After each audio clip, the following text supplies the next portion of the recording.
పరిస్థితి చూస్తున్నాం. దీన్ని పార్టీగా మేము తీవ్రంగా ఖండిస్తున్నాం. ఈరోజు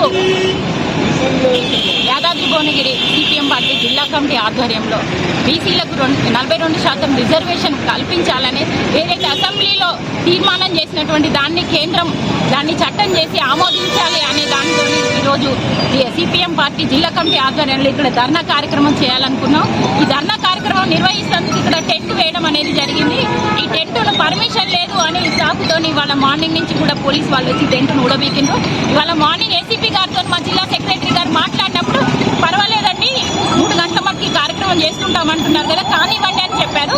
నెక్స్ట్ టైం ఒక రిప్రజెంటేషన్ తెచ్చిమని చెప్పారు. నెక్స్ట్ టైం ఇట్లా కాకుండా చూడండి అంటే సరే సార్ మేము ఆ రకంగానే చేస్తామని జిల్లా కార్యదర్శి గారు చెప్పారు.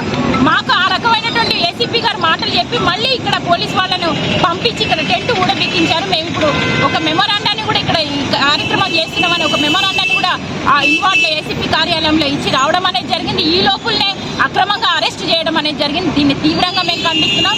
ఇవాళ సమస్య మీద ఒక బీసీ వర్గానికి 42% రిజర్వేషన్ కావాలనే సమస్య మీద ఇవాళ పార్టీ ధర్నా చేస్తుంటే ధర్నాను కూడా ఇవాళ స్వేచ్ఛగా నిర్వహించినటువంటి పరిస్థితిలో ఇక్కడ పోలీసు వాళ్ళు వ్యవహరిస్తున్నటువంటి తీరు మరి దీన్ని మేము పార్టీగా మేము తీవ్రంగా ఖండిస్తున్నాం.